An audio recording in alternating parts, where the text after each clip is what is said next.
आज के इन 10 दोहों में 40 से लेकर 50 तक गोस्वामी तुलसीदास जी ने बहुत ही सुंदर भारद्वाज याज्ञवल्क्य प्रसंग सुनाया है। और भगवान भोलेनाथ और माता सती के सहित जो अगस्त्य ऋषि या कुंभज ऋषि के पास गए हैं भगवान भोलेनाथ, आप दोनों की भक्ति और राम कथा का वर्णन किया गया है, बहुत ही सुंदर। आगे जाके भगवान राम के दर्शन भगवान भोलेनाथ ने पाए हैं वो भी बताया गया है। और सती माता के मन में जो संदेह उत्पन्न हुआ उसकी भी इन दोनों में चर्चा होगी। साथियों आइए कथा से जुड़ते हैं। जय श्री राम।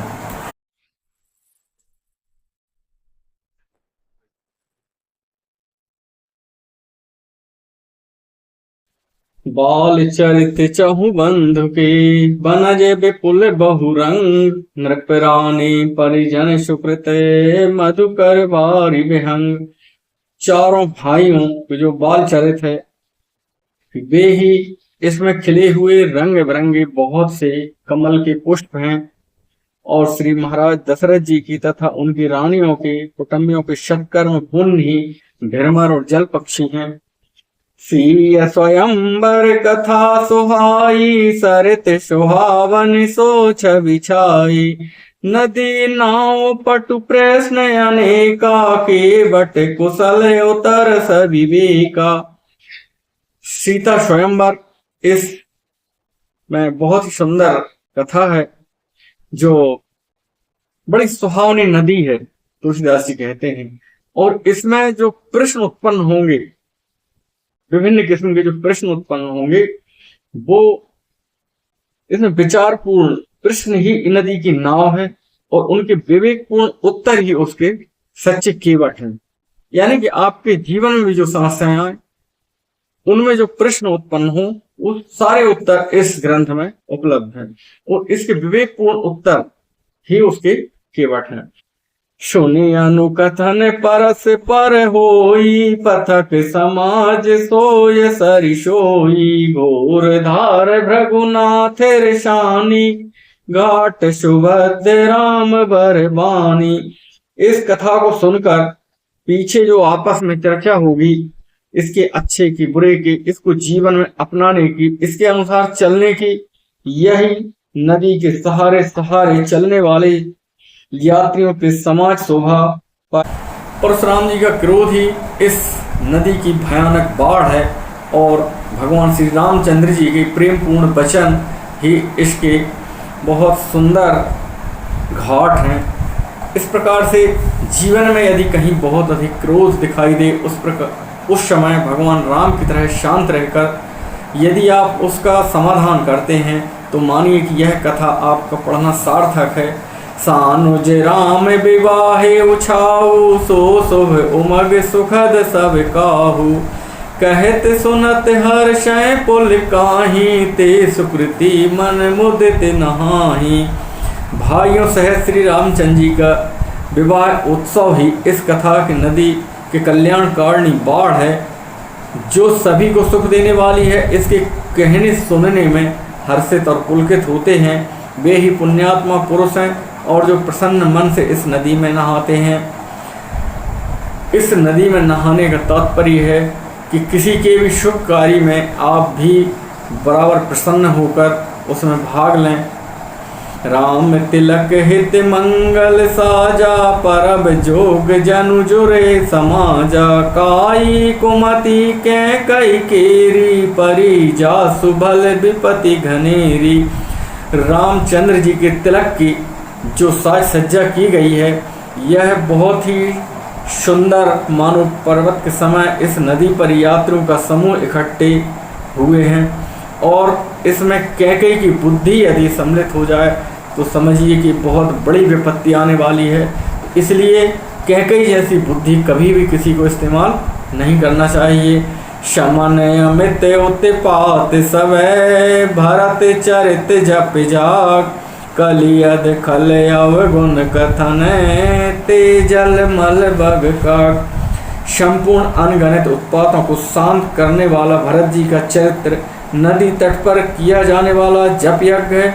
कलयुग के पापों और दुष्टों के अवगुणों के जो वर्णन है वे ही इस नदी के जल का कीचड़ और बगुले और कौवे हैं। कीरत सरथ छहु ऋतु रूरी, समय सुहावन पावन भूरी। हिम हिम शैल सिता शिव ब्याहु, शिशिर सुखद प्रभु जन्म उछाहु। यह कीर्ति रूपणी नदी छहों ऋतुओं से सुंदर है, सभी समय परम सुहावनी और अत्यंत पवित्र है। इसमें शिव पार्वती का विवाह हेमंत ऋतु है और श्री रामचंद्र जी के जन्म का उत्सव सुखदायी शिशिर ऋतु है। बरनौ राम विवाह समाजो, शो मुद मंगलमय ऋतु राजो। ग्रीष्म दुसह राम बन गवनु, पंथ कथा करे आतप पवनु। श्री रामचंद्र जी के विवाह का समाज वर्ण ही आनंद मंगलमय ऋतुराज बसंत है। श्री राम जी का वनगमन दुसह ग्रीष्म ऋतु है और मार्ग की कथा ही कड़ी धूप और लू है। बरसा घोर निशाचर रारी, सुर कुल साल सुमंगलकारी। राम राज सुख विनय बढ़ाई, बिसद सुखद सोई शरद सुहाई। राक्षसों के साथ जो युद्ध हुआ है वह वर्षा ऋतु है और देवकुल रूपी धान के लिए सुंदर कल्याण करने वाली यह रामचंद्र जी के राज्यकाल का जो सुख है, विनम्रता और बड़ाई है, वही निर्मल सुख देने वाली सुहावनी शरद ऋतु है। क्षति शिरोमणि सिय गुण गाथा, सोई गुण अमल अनुपम पाथा। भरत स्वभाव सुशीतलताई, सदा एक रस बरनि न जाई।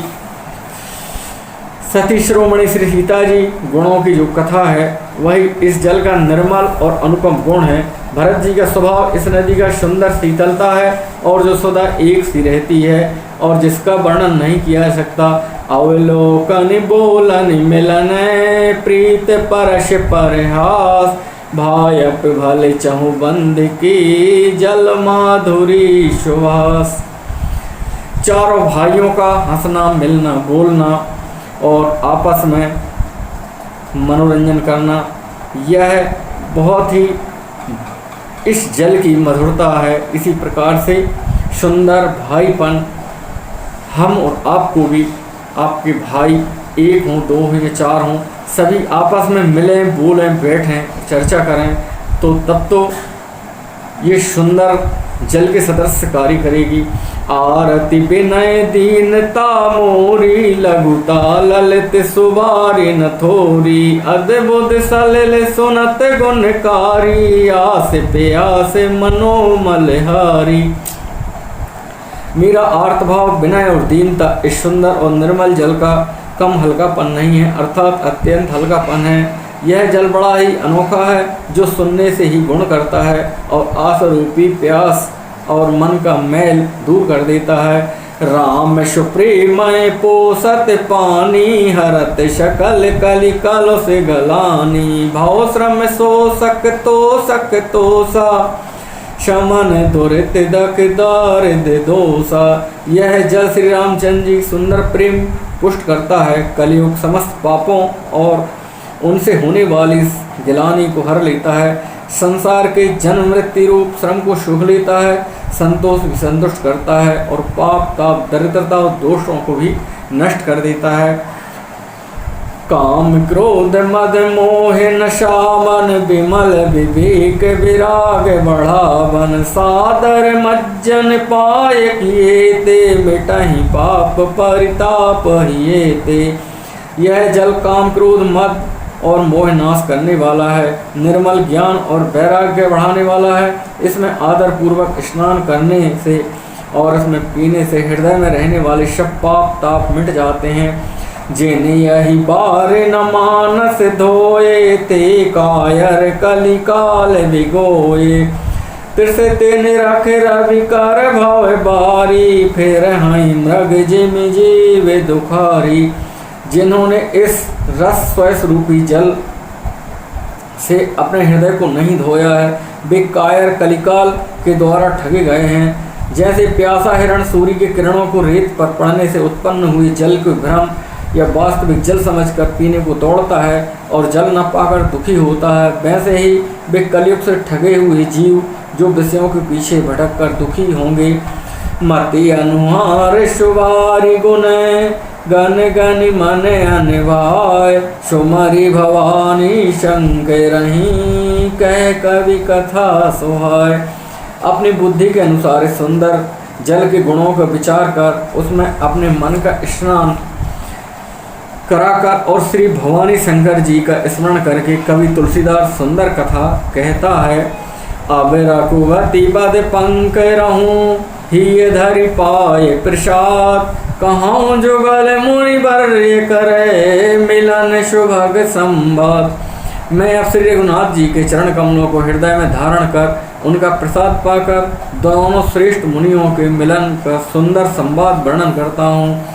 भरद्वाज मुनि बसहि प्रयागा, ते नहीं राम पद अति अनुरागा।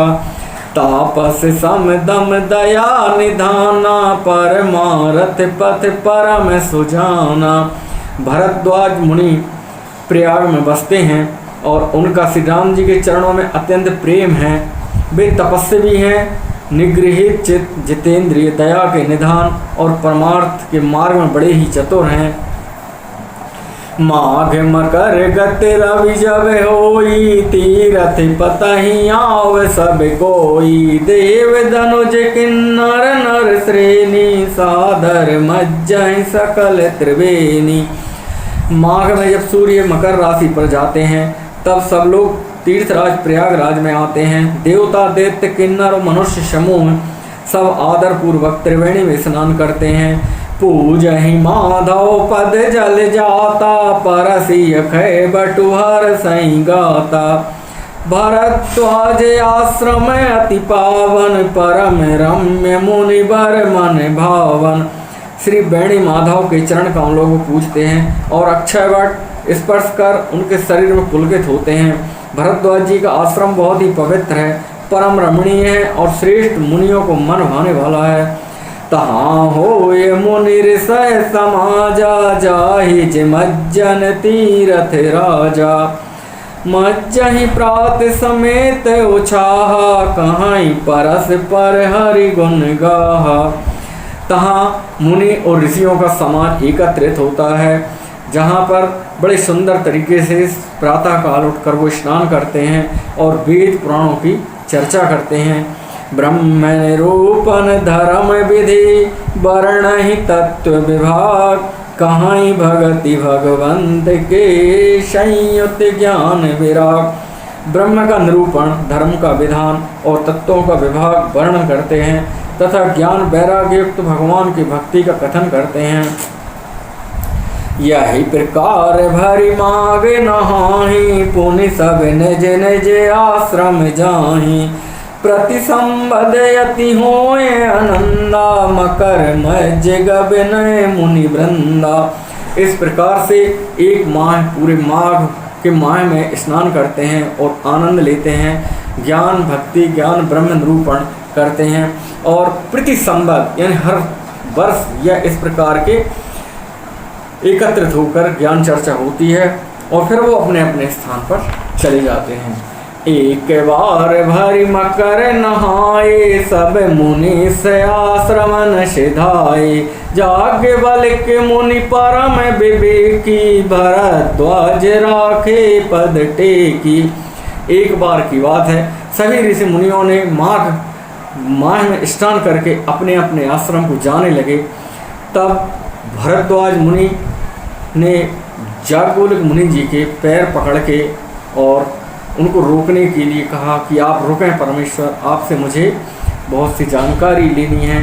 सादर चरण सरोज पखारे, अति पुनीत आसन बैठारे। करी पूजा मुनि सुजसु बखानी, बोले अति पुनीत मृदुबानी। बहुत ही इज्जत और सादर के साथ भरद्वाज जी ने जाग बलिक मुनि के पैर धोए और पैर धोने के बाद सुंदर आसन प्रदान किया है। आसन प्रदान करने के बाद पूजा की और उनके यश का गान किया है और बहुत ही मीठी और मधुर वाणी में बोले। नाथ एक संशय बड़ मोरे, करगत वेद तत्व सब तोरे। कहत सो मोहि लागत भय लाजा, जो न कहूँ बड़ हो ये अकाजा। भरद्वाज ऋषि बोले कि हे मुनि, एक मेरे मन में बहुत बड़ा संशय है। यदि मैं आपसे कहता हूँ तो ये शर्म आती है मेरे को, मुझे लाज लगती है कि अभी तक इतनी उम्र बीत जाने के बाद भी मैं यह नहीं जान पाया हूँ, और नहीं कहता हूँ तो एक बहुत बड़ा अकाज हो जाएगा, यानी कि बहुत बड़ी गलती हो जाएगी। संत कहें असिनीत प्रभु श्रुत पुराण मुनि गाओ, हो न विमल विवेक उरे गुरु सन किए दोहराओ। हे प्रभु, संत लोग ऐसी नीति कहते हैं कि गुरु के साथ यदि छल किया जाए तो ये बहुत बड़ी गलती की बात होती है, इसलिए मैं ये दुराव नहीं कर रहा हूँ। अस विचार प्रगटाऊं निज मोहु, हरहु नाथ कर जन पर छोहु। राम नाम करे अमित प्रवाह, संत पुराण उपनिषद ही गावा। यह सोचकर मैं अपना ज्ञान प्रकट करता हूँ, हे नाथ सेवक पर कृपा करके इस अज्ञान का नाश कीजिए। संतों, पुराणों और उपनिषदों में राम नाम के असीम प्रभाव का गान किया गया है। संतत जपत शंभु अविनाशी, शिव भगवान ज्ञान गुण राशि। आकर चार जीव जग आही, काशी मरत परम पद लहाई। कल्याण स्वरूप ज्ञान और गुणों की राशि अविनाशी भगवान शंभु निरंतर राम नाम का जप करते रहते हैं, और संसार में चार जाति की जो काशी में मरने से भी सभी परम पद को प्राप्त करते हैं। शोपि राम महिमा मुनिराया, सेव उपदेश करत करि दावा। राम कवन प्रभु पोछाऊँ तो ही, कहाँ बुझाए कृपा निधि मोही। हे मुनिराज, वह भी राम नाम की ही महिमा है, क्योंकि शिवजी महाराज दया करके काशी में मरने वाले जीव को राम नाम के उपदेश ही करते हैं, इसी से उनको परम पद मिलता है। हे प्रभु, मैं आपसे पूछता हूँ कि वे राम कौन हैं, वे कृपा निधान मुझे समझाकर कहिए। एक राम अवधेश कुमारा, तिन कर चरते विदित संसारा। नारी बिरह दुख लाया हूँ अपारा, भया हूँ रोष रावण मारा। एक राम तो अवधेश नरेश दशरथ जी के कुमार हैं, उनका चरित्र सारा संसार जानता है। उन्होंने स्त्री के ब्रह में अपार दुख उठाया और क्रोध आने पर युद्ध में रावण को मार डाला। प्रभु सोई राम की अपर को, जाहि जपत त्रिपुरारी। सत्य धाम सर्वज्ञ तुम्हें, कहूँ विवेक विचार। हे प्रभु, वही राम हैं या कोई दूसरे हैं जिनको शिवजी जपते हैं। आप सत्य के धाम हैं और सब कुछ जानते हैं, ज्ञान विचार कर कहिए। जैसे मिटे मोर भ्रम भारी, कहाँ सो कथा नाथ बेस्तारी। जाग बलिक बोले मुस्काई, तुम्हें विदित रघुपति प्रभुताई। भरद्वाज जी कहते हैं कि हे मुनि, मुझे मेरा भ्रम जैसे भी खत्म हो, आप यह पूरी कहानी विस्तार से कहिए। जागबलिक जी मुस्कुरा कर बोले कि आप तो सब जानते हैं, प्रभु राम को भी जानते हैं और कहानी भी जानते हैं उनकी, लेकिन आप ये कथा सुनना चाहते हैं, इसलिए ये प्रश्न किया है। इसी प्रकार से राम भगवान के बारे में कबीरदास जी ने भी थोड़ा सा, इधर मैं रुक के विषयांतर कर रहा हूँ, कहा है। एक राम दशरथ का बेटा, एक राम घट घट में लेटा। एक राम का जगत पसारा, एक राम सबसे ही न्यारा।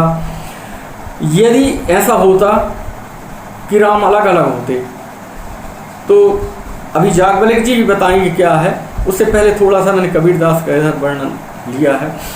आप ये कुछ लोग, कम बुद्धि वाले लोग ये कहते हैं कि कबीरदास जी ने अलग बताए हैं ये राम, जबकि अलग नहीं है, उन्होंने एक ही बताए। यदि ऐसा होता तो एक के बाद 2, 3, 4 राम बताते, लेकिन उन्होंने कहा एक ही।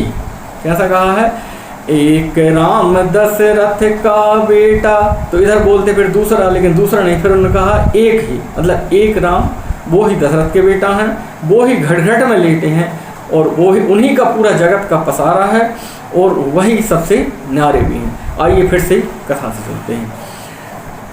राम भगति तुम मन क्रम बानी, चतुराई तुम्हारी मैं जानी, चाहूं सुने राम गुण गूढ़ा, की न्याहू प्रश्न मनो अति मूढ़ा।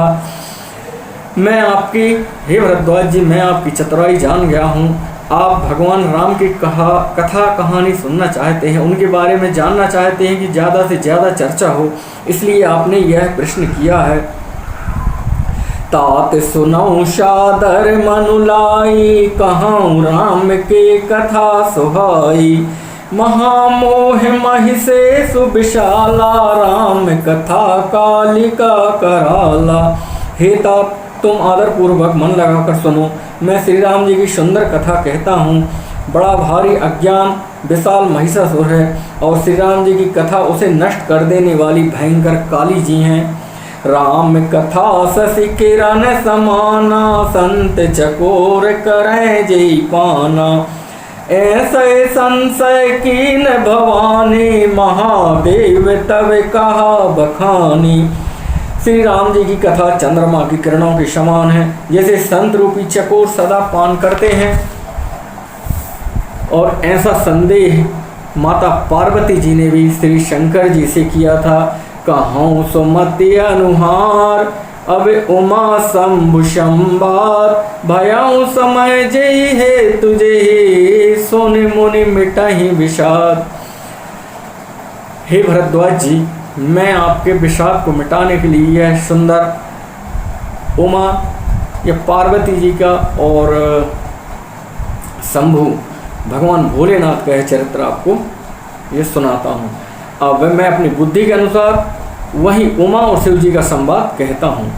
एक बार त्रेता जुग माही, शंभु गए कुंभज ऋषि पाही, संग सती जग जननी भवानी, पूजे ऋषि अखिलेश्वर जानी। एक बार की बात है, त्रेता युग में भगवान भोलेनाथ माता उमा के साथ कुंभज ऋषि मतलब अगस्त ऋषि के यहाँ गए।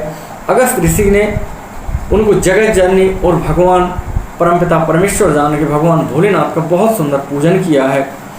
राम कथा मुनि बर्ज बखानी, सुनी महेश परम सुख मानी, ऋषि पूछी हरि भगत सुहाई, कही शंभु अधिकारी पाई।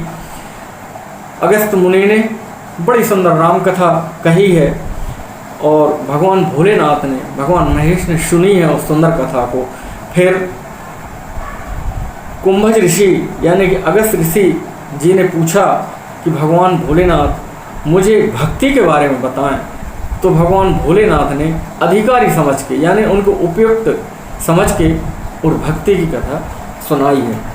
कहते सुनते रघुपति गुण गाथा, कछु दिन तहाँ रहे गिरिनाथा, मुनि सन विदा मांग त्रिपुरारी, चले भवन संग दक्ष कुमारी। कहते सुनते रघुपति का गुणगान करते हुए कुछ दिन बीत गए, और फिर उन्होंने ऋषि से आज्ञा मांगकर शिव जी दक्ष कुमारी सती जी के साथ कैलाश की ओर चले। तेई अवसर भंजन महिवारा, हरि रघुवंश लीन अवतारा, पिता बचन तज राजो उदासी, दंडक बन विचरत अविनाशी। उन्हीं दिनों पृथ्वी पर भगवान राम जन्म ले चुके थे, और वह पिता की आज्ञा मानकर दंडक वन में भ्रमण कर रहे थे। और उस समय भगवान भोलेनाथ को उनसे मिलने की बहुत इच्छा हुई। हृदय विचारत जात हरे, के ही विधि दर्शन होए, गुप्त रूप अवतार ही प्रभु, गए जान सब कोय। शिव जी हृदय में विचारते जा रहे हैं कि भगवान राम का जन्म हो गया, किस विधि से उनके दर्शन हो, कैसे मिलें, और वो जानकर बहुत प्रसन्न हो रहे हैं। शंकर और अति क्षोभ सती न जान मरम सोई, तुलसी दर्शन लो मन डर लोचन लालची। श्री शंकर जी के हृदय में इस बात को लेकर बड़ी खलबली उत्पन्न हो गई, परंतु सती जी इस भेद को नहीं जानती थी। तुलसीदास जी कहते हैं कि शिव जी के मन में भेद खुलने का डर था, परंतु दर्शन के लोभ से उनके नेत्र ललचा रहे थे। रावण मरण मनुज कर जांचा, प्रभु विधु बचन कीन जय साचा। जो नहीं जाओ रहे पछतावा, करत विचार न बनत बनावा। रावण ने ब्रह्मा जी से अपनी मृत्यु मनुष्य के हाथ मांगी थी। ब्रह्मा जी के वचनों को प्रभु सत्य करना चाहते हैं, मैं जो पास नहीं जाता हूँ तो बड़ा पछतावा रह जाएगा। इस प्रकार से शिव जी विचार करते थे, परंतु कोई भी युक्ति ठीक नहीं बैठती थी। यह विधि भय सोच बसई साते ही, समय जाए 10 सीसा। लीन नीच मारी चय संगा, भयहूँ तुरत सोई कपट कुरंगा। इस प्रकार महादेव जी चिंता के बस हो गए और उसी समय नीच रावण ने जाकर मारीच के साथ लिया और वह मारीच तुरंत कपट मृग बन गया। करी छल मूढ़ हरि बैदेही, प्रभु प्रभाव तस विदिते न तेहि। मृगवधि बंधु सहित हरि आए, आश्रम देख नयन जल छाए। मूर्ख रावण ने छल करके सीता जी को हर लिया। उसे श्री रामचंद्र जी के वास्तविक प्रभाव का कुछ भी पता न था। मृग को मारकर भाई लक्ष्मण जी सहित श्रीहरि आश्रम में आए और उसे खाली देखकर अर्थात वहाँ सीता जी ना पाकर उनके नेत्रों में आंसू भर आए। बिरह बकल नरयो रघुराई, खोजत विपिन फिरत दो भाई। कबहु जोग वियोग न जाके, देखा पिरगट बिरह दुख ताके। श्री रघुनाथ जी मनुष्य की भांति विरह से व्याकुल हैं और दोनों भाई वन में सीता को खोजते हुए फिर रहे हैं। जिनके कभी कोई संयोग वियोग नहीं है, उन्हें प्रत्यक्ष विरह का दुख देखा गया, क्योंकि उस समय प्रभु मनुष्य की लीला कर रहे थे, मनुष्य शरीर में थे, इसलिए यह विषाद देखा गया। अति विचित्र रघुपति चरित, जान ही परम सुजान। जे मति मंद विबोहे बसे, हृदय धरे कछुआन। श्री रघुनाथ जी का चरित्र बड़ा ही विचित्र है, उसके पहुँचते ही ज्ञानी जन ही जानते हैं। जो मंद बुद्धि हैं वे तो विशेष रूप से मोह को बस होकर हृदय में कुछ दूसरी ही बात समझ बैठते हैं। शंभु समय ते राम ही देखा, उपजा ही अति हर्ष विशेषा। भरी लोचन छविशेंदु निहारी, कुसमय जान नकीन चिन्हारी। श्री शिव जी ने उसी अवसर पर श्री राम जी को देखा और उनके हृदय में बहुत भारी आनंद उत्पन्न हुआ। उन शोभा के समुद्र श्री रामचंद्र जी की शिव जी के नेत्र भर कर देखा, परंतु अवसर ठीक ना जानकर परिचय नहीं किया। जय सच्चिदानंद जग पावन, अस कही चलो मनोज नशावन। चले जात शिव सती समेता, पुण्य पुण्य पुलकित कृपा निकेता। जय सच्चिदानंद घन परम परमात्मा कहकर शिव जी ने प्रणाम किया और ऐसा कहकर कामदेव को मारने वाले, नाश करने वाले भगवान भोलेनाथ चले जा रहे हैं। सती माता साथ में हैं और उनके शरीर में बहुत ही शरीर पुलक रहा है, पुलकित हो रहा है। सती सुदशा शंभु के देखी, और उपजा संदेह विशेषी। शंकर जगत बंध जगदीसा, सुन नर मुनि सब नावत सीसा। उसी समय माता सती के मन में बहुत बड़ा संदेह उत्पन्न हो गया। उन्होंने कहा कि भगवान भोलेनाथ तो पूरे विश्व के पूज्य हैं और इनको सभी लोग पूजते हैं। शोर नर मुनि किन्नर सब इनके पूजन करते हैं। तेन नर सुत है कीन परनामा, कहे सच्चिदानंद पर धामा। भय मगन छविता सुबिलो की, अजहूँ प्रीत और रहती न रोकी। जिनको सारा जगत प्रणाम करता है, उन्होंने एक राजा के लड़के को प्रणाम किया है। क्या यह सच्चिदानंद परमधाम हो सकते हैं? यह सोचकर माता ने संदेह किया। प्रेम और इतने प्रेम मग्न हो गए हैं कि यह बार बार प्रीति कर बोलने पर भी यह कुछ समझ नहीं पा रहे हैं, रोकने से भी रोक नहीं रहे हैं। ब्रह्म जो व्यापक विरज अजय अकल अनी है अवेद, शोक देह धरि होए नरे जाहि न जानत वेद। आज की कथा इतनी ही। जय श्री राम।